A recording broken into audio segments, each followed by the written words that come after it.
Políticos e apoiadores de Lula manifestaram sua satisfação pela condenação de Jair Bolsonaro no TSE. A presidente do PT, Gleisi Hoffmann, classificou a punição como didática. Aspas, decisão do TSE que torna Bolsonaro inelegível tem uma enorme força didática. O tribunal condenou os métodos da extrema-direita, como a disseminação industrial de mentiras, as ameaças à democracia, o uso da máquina pública para perseguir adversários e prevalecer na disputa eleitoral. A conta oficial do PT no Twitter publicou um desenho do presidente do TSE, Alexandre de Moraes, e na legenda escreveu: "Sextou, Bolsonaro está inelegível e o Brasil ganhou mais uma vez." Já o presidente do PDT e atual ministro da Previdência Social do governo Lula, Carlos Lupe, postou um vídeo e escreveu na legenda: "A justiça foi feita. O Beelzebub desrespeitou e atentou contra a democracia e a vida dos brasileiros e está enfrentando as consequências. O PDT trabalhou arduamente com a justiça brasileira para cumprir nossa responsabilidade histórica contra os atos antidemocráticos. Vencemos." Fecha aspas. Flávio, logo quem, presidente do PDT, Carlos Lupe, já passamos esse vídeo algumas vezes aqui em Oeste Sem Filtro, logo ele defendendo o voto impresso. Sim, o Carlos Lupe defendia o voto impresso, dizia que era uma ameaça à democracia não ter voto impresso, e agora ele está dizendo que se um presidente diz que... na verdade, o Bolsonaro ele nem acusou isso. Ele falou assim, parece que tem alguns problemas aqui, não sei. E aí, como diz a Gleisi Hoffmann, né, é o uso da máquina pública. Eu não sei se ela percebeu que o que acabou de acontecer é exatamente o uso da máquina pública para perseguir desafetos políticos. O mundo de 1984, né, aquela nova língua no qual tudo que você diz é o inverso, está bem entranhado no PT. Eu acho curioso que a Gleisi Hoffmann tenha dito que essa punição tenha sido didática. Eu acredito de fato que certas punições, principalmente de crimes penais, elas devam ser didáticas, que é para você, por exemplo, não incentivar, né, novos crimes. Ou seja, você pune um assassinato, um roubo, um estupro, que é para não haver novas punições. Se ele está dizendo que você questionar qualquer coisa numa reunião é uma punição também didática, isso significa que nós não podemos falar absolutamente nada. AVPT, vocês mandam, nós obedecemos, porque o que vocês têm como vontade é confundido com a lei. E eu acho curioso que ela também tenha dito métodos, né, da extrema-direita, ela coloca hífen em extrema-direita, isso gramaticalmente está correto, como se o PT não tivesse Janones, não tivesse, sido eleito já lá atrás, muito antes de Bolsonaro, ligando para as pessoas dizendo, olha, você sabe que se o PSDB chegar, vai acabar o Bolsa Família. Não estava nos planos do PSDB, muito pelo contrário, né? Estava nos planos de aumentar N mentiras e desinformações que eles usaram para ganhar as eleições, agora ela chama de métodos de extrema-direita. Isso tudo é muito didático para o Brasil. Silvia, a gente acompanhou o extrato aí com alguns recortes da manifestação, a repercussão do PT, celebrando, né, comemorando a decisão no TSE em relação à inelegibilidade de Jair Bolsonaro. Gleisi Hoffmann falando, então, que a punição do TSE foi didática. É dos absurdos que a gente já estava esperando, né, Paula? Não há nada aí fora do esperado. Veja, de um lado, do ponto de vista do PDT, nós aqui no Oeste Sem Filtro fomos talvez pioneiros em trazer esses vídeos à tona já há uma semana, há 15 dias. Tem mais de um vídeo, inclusive. Esse que é o mais citado, o presidente, o eterno presidente do PDT, o Carlos Lupe, ele defende o voto impresso, o voto com o aperfeiçoamento da urna eletrônica, do sistema eleitoral, enfim. E aí vai um advogado do PDT, que aliás escreveu livros com um dos ministros que julgou esse caso, nós também trouxemos isso no programa de ontem. Vai o advogado do PDT, apresenta uma ação, o tribunal decide contra o presidente Jair Bolsonaro, e aí ele faz essa fala, né, esta narrativa, para usar a expressão que eles tanto gostam, da moda. Veja, o presidente Jair Bolsonaro foi condenado justamente por aquilo que o PDT defende. Então, eu não sei como é que é colocar a cabeça no travesseiro, no caso do Carlos Lupe.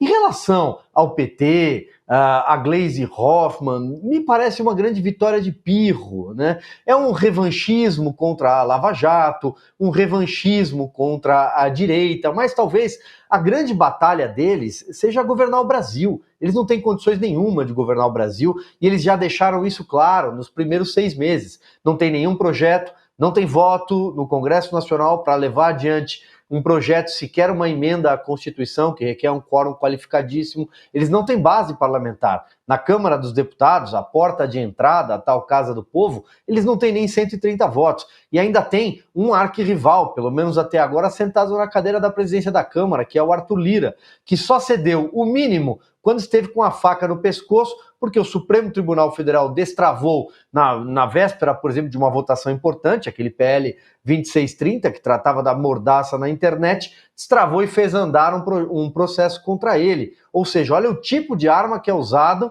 para conseguir votar um único projeto, que na verdade nem foi votado no caso, né? Mas para tentar fazer andar uma agenda no Legislativo. Agora, Arthur Lira tem a Polícia Federal comandada pelo Flávio Dino contra ele. Então, veja, eles não têm povo também na rua. O presidente Lula precisa passar mais tempo no exterior. Em Portugal, inclusive, foi vaiado, mas passa mais tempo no exterior porque aqui, dentro das nossas fronteiras, ou ele enfrenta protestos, não tem onde ir, ou tem de colocar um cercadinho, ou simplesmente não aparece ninguém.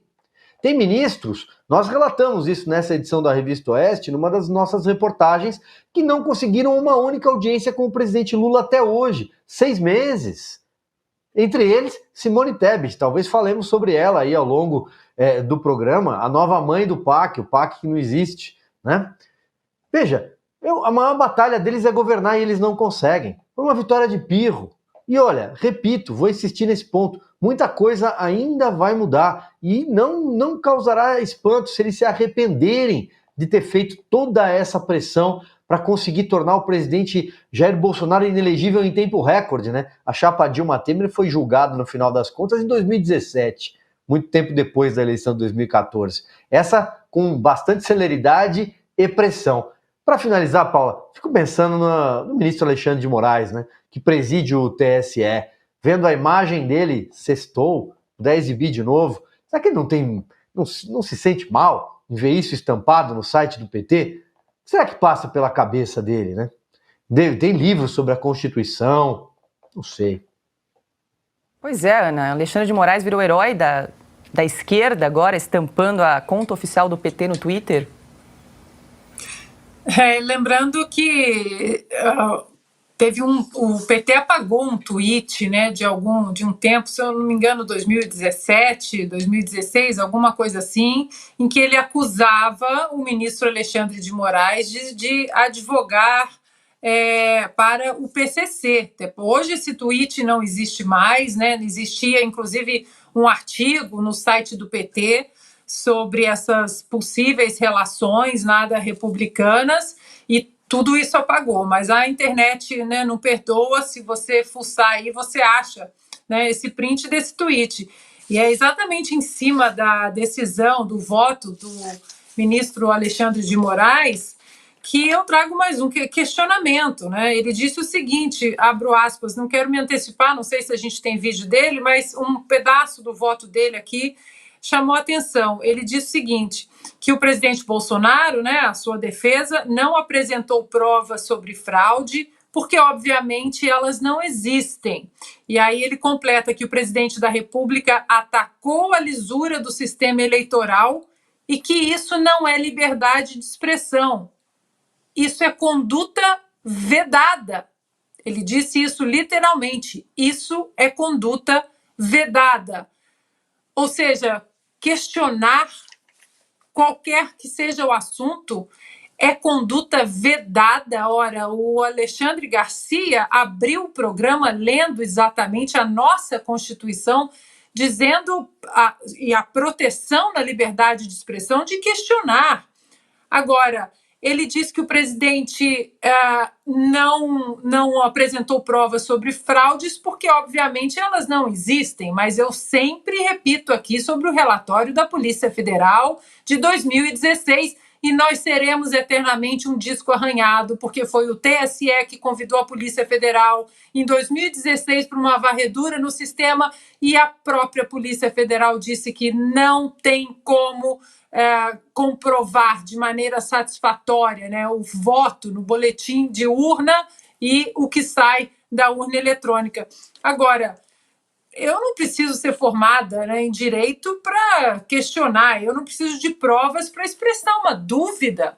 Se eu tenho provas em relação a alguma coisa, eu vou até a justiça e apresento as provas, mas se eu tenho dúvidas, é meu direito e até meu dever como cidadã de colocar isso sob escrutínio público, né, de pressionar os parlamentares. Em algum momento, como o Alexandre Garcia também tocou nesse ponto, será que em algum momento nós poderemos voltar a falar no voto impresso como uma segunda camada de transparência e segurança? Ou esse assunto, como diz aqui o voto do ministro Alexandre de Moraes, isso é conduta vedada? Já estamos sob uma ditadura? E sobre o PT, né, o que ele disse aí, a Gleisi, sobre uma decisão didática, é uma decisão didática em uma democracia relativa.